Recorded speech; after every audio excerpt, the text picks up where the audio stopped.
Hey, what's up? So, I cracked myself up. Anyway, I decided I'd get on camera today again and do my top 30 favorite albums of all time. They're not really in any particular order, except for when it comes to like the top 5 and top 10. Otherwise, it kind of switched back and forth really. My top favorite album, my top 3 never really changed. My top 4 really, that's where I actually really changes. So I'm gonna take my glasses off so you can see glare. Sip of Powerade. Powerade. And we're gonna try to do this. I'm just gonna name in order the top 20. I mean, not the top 20. Numbers 30 through 10. Then maybe I'll get into detail in another video. But okay, number 30, T.I.'s Paper Trails 2008. 29, Dookie by Green Day 1994. 28, I need to see. Yeah, I'll say it. Yeah. 28, Iron Flag Wu Tang Clan 2002. Yeah. 27, Wu Tang Forever 1997. 26 is a tie between Cruise Control, which came out 2012 from Artist Traffic. The Good Kid, Mad City, which is Kendrick Lamar, which came out 2012. 25, Sankiona 2001 or 2000, I think 2000. 24, The Infamous by Mobb Deep, came out in 95. 23, Thriller by Mike Jackson, came out in 82. Yeah, 82. 22, The Carter 3 by Lil Wayne. The only Lil Wayne album on here because, obviously, 2008. Yeah, 2008. 21, Wolf by Tyler the Creator, 2013. 20, Bastard by Tyler the Creator, 2010. It's either 2009 or 2010. I'm pretty sure it's 2009 though, because it was like a year between Bastard and Goblin. Number 19, College Dropout, Kanye West, 2004. Really could have came out in 2003, but Number 18, All Eyes on Me, Tupac, 1996. Yeah. 17, Black Album, Jay Z, 2003. 16, Blueprint, Jay Z, 2001. Yeah, 2001 because he came out in 9/11. 15, Lethal Injection, Ice Cube, either 92 or 93. I don't really remember that year. Um, 14, The Documentary, Game, 2005. 13, Back to Black, Amy Winehouse, 2007, I think. 12, Lifestyles of the Poor and Dangerous, Big L, 95. Number 11, Exclusive, Chris Brown, 2007. I know. Start getting into detail because we have like I can put like 10 more minutes on the video. I really don't care. Number 10 is actually pretty surprising because I usually don't really like this guy, but I don't know why the album just kind of took me off course. Take Care by Drake, 2011. Honestly, I don't even know why it's one of my favorite albums of all time. That's the thing that always shocked me because I used to when I first heard it, I'm like, yeah, this is a really good album, but now I'm like, it's a really bad album. And the thing is, with this album, it's pretty bad. Like it's okay, no, it's not pretty bad. It's all right, but for something to actually, I guess influence me and be in my top 10, that's something cool. I can't really give you an explanation why it's number 10. Number 9, it's a tie between Marshall Mathers LP and Aquamini. Okay, Marshall Mathers LP used to be my favorite Eminem album. There's another one that was my favorite album, but then okay, number 8 came along, and I listened to number 8, and I was like, this is much better. I don't understand why people don't like it. I know it's on Encore. Um, that's basically the story. Good beats, good lyrics, good choruses, basically good everything in that album. Aquamini, same thing basically. This has a southerner feel, and that's basically what kind of got me more into Outcast. I'd say because I used to like a couple days ago. I was just like, no, a couple weeks ago. I was like, I still haven't heard Outcast. I might as well, just listen to them all. And I downloaded all the albums and I listened to them. I'm like, damn, that's really cool. So, I mean, I could have put all Outcast albums on here. That's put the two I like best. And no, there isn't any Beatles on here, and there was John Lennon. But honestly, I can't put those on there because there's so many Beatles out. There's like 12 Beatles albums, and they're all kind of like the same to me. There's no like bad Beatles album, kind of like them, but it's a little bit seriouser. So I can't put it on there.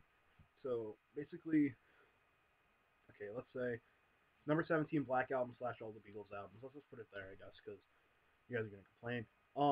So yeah, number 8, Eminem Show. Very underrated album in my opinion. It's up there with my number 6 favorite album of all time. And I think the reason it's more underrated is because it's probably a little more lesser known as a group. And I know what you're thinking. What? Really? You think that? Yeah, because a lot of people know Slim Shady LP. Everyone knows, or most people know, Marshall Mathers LP. Most people know Encore because that was with most of the singles that everyone knows now. This in the mainstream in general. Uh, Relapse just recently came out a couple years ago. Recovery came out a couple years ago. So really, I mean, I'm probably forgetting an album or two, but come on, like Eminem Show was so much better than Marshall Mathers. It was so much better than Slim Shady. It was so much better than Encore. So much.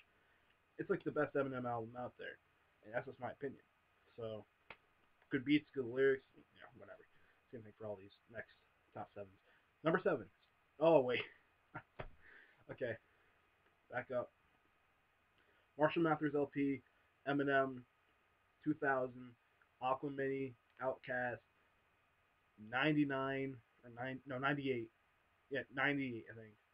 Eminem Show, Eminem, 2003. Number 7, Straight Outta Compton, NWA, 1988 or 89. I don't know. I keep on getting those years mixed up, but whatever.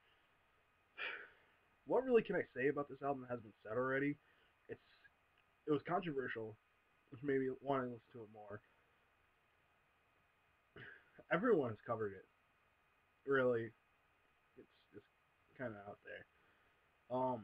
Probably has one of the most controversial rap songs of all time, "Fuck the Police," um, which is also a great song. Has a lot of like every person on this album kind of has like their own song in my opinion. Like when you look at it, Dre has his own song in the album. I think Ren. It's either Ren or Yella has his own song in the album. Ice Cube has his own song. Easy and there's another. It's either DJ or Yella. I think it's Yella. Yeah, Yella doesn't have his own song in here. I think, and Easy E doesn't. But Easy E has so many other albums. I don't really care. And all the other people just have other albums. But Straight Out Compton. Number 6. This is the one that's underrated. And this is really underrated for me because I've seen a lot of people put this not even on their top 10 or top 20 or top 30 or even top 50 list. Godson. Honestly, when I first heard Godson, I was like, wow, that was pretty decent. But once you get older, you kind of like realize what you miss out on. And then I went back and I was like, Jesus, like, and everyone was telling me like, oh, Godson was his worst. I'm like, are you kidding me? Godson is one of his best. From the really good lyrics, from the song Heaven, which has a really good freaking question in it. If heaven was a mile away, would you go there or would you just kind of stay on Earth? Which I think is a pretty good thing, but if I don't believe in it, I can't really say it. So then you also have Dance. Oh, and from 6 to 1, I'm probably just gonna start naming tracks I like because the other ones I just don't really want to spend that much time on. Bugs Mansion, which was also on a Tupac album, which is actually probably my favorite song up until I heard Dance, and then Dance is one of my favorite songs of all time. So yeah, I Can was really good. Get Down was really good. Overall, it's just, I mean, Get Down probably has like one of my more favorite beats on the album. And yeah, I know I didn't put Stillmatic on here. Again, this isn't really like this is just how I'm feeling at the time. I'll probably change next year, so just remember that. Okay, Godson Nas, 2002, 2003. Number 5, Strictly for My Niggas, Tupac, 1993. When I first heard this album, I was like, damn, and that's it. I'm dead serious. I really can't top that. Like, damn. Honestly, Tupac's best work in my opinion. Even I kind of switched. I've been like, Doc Illuminati's the best. All Eyes on Me is the best. Tupacalypse Now is the best. I don't know. I'm probably just gonna keep it strictly for my niggas is the best. That's all I can really say. Number 4, Enter the Wu Tang, 36 Chambers, Wu Tang Clan, 1993. I had to listen to this album halfway through. I listened to the album halfway through first. I stopped it, and I was like, yes. That's all I had to say. Yes. Like this album from Shame on a Nigga all the way up to Tears. And I'm saying Shame on a Nigga because Bring the Ruckus is I've played it too much. It's kind of annoying me now. But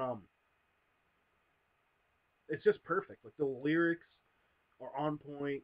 I mean, sometimes yeah, they can get a little ruffled up, but it doesn't really matter since Also, the reason why it's number 4, it's Wu Tang.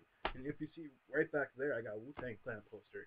I even had before an Eminem poster, my favorite rapper of all time. So that kind of gives you a little thing. And so switch over here, Tupac poster, and I can't really see the half of my screen. So yeah, over here, best rap group ever, Avatar: The Last Airbender. Why isn't your favorite rap album? Well, I'm just kidding. But yep, Enter Wu Tang. Number 3. This one, I never really put on my list until a couple months ago. I was like, I'm gonna listen to this album. The Chronic, Dr. Dre, 1992. Holy shit! I don't think there's an album that's been more played on my iTunes besides number 1 and number 2 that I've just fell in love with. Let's see, They the Niggas Took Over is classic. Nigga with a Gun is classic. Fuck with Dre Day's classic. Let Me Ride's classic. What's the song? Ain't Nothing But G Things classic. Little Ghetto Boys classic. Um, Bitches Ain't Shit's classic. Which a lot of people quote nowadays too. It's really weird because they don't really know what it is because they're probably just like bitches ain't shit but hoes and tricks. I got that from a ASAP Rocky song. Like that's probably where they got it from. Cause I don't know. Because they really just don't listen to old rap. I can tell you that right now. My school doesn't know shit about it. Me, my friend, and a couple other people actually do know a lot about it. So we take it very seriously. Um, the Chronic. What else I got to say? Number 2. Surprise! Illmatic Nas, 1994. Now, before I actually go on and talk about this, you're gonna know number 1 if you're a really good friend of mine. That's probably this one person. But Illmatic, great flows. Some of the best flows I've ever heard. Great instrumentals. Probably some of the best instrumentals I've ever heard. Great lyrics. Great timing. It's Nas. He can't not be on the list more than once. Um, let's see. I really like the Genesis one. I originally thought that Genesis when it was intro, I thought it was a Scarface one. I still don't know what it is. I don't think it's Scarface, but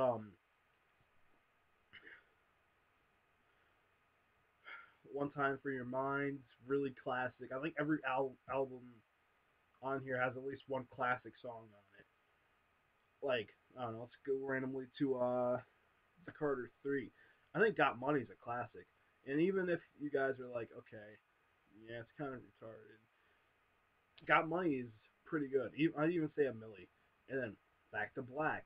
You have You Know I'm No Good. I think Valerie was on the deluxe. Yeah, Valerie was on the deluxe. That was pretty good. Back to Black. The song Lifestyles of the Poor and Dangerous. Eight's enough. That's classic. Then you got No Ends, No Skins, or No Skins, No Ends, same thing. Classic song. Take Care, yeah, it sucks. Anyway, Straight Outta Compton. Basically, all the songs in there are classics that everyone knows. So, same thing with Illmatic. Illmatic is a classic album that everyone in New York knows. Basically, everyone thinks it's the best album of all time. Mine, now, guys, this is just my personal favorite. It's not what I think are the best because there's a difference. What I think is the best album of all time is Illmatic. What my favorite album of all time is 1996's Infinite by Eminem. I know what you're thinking.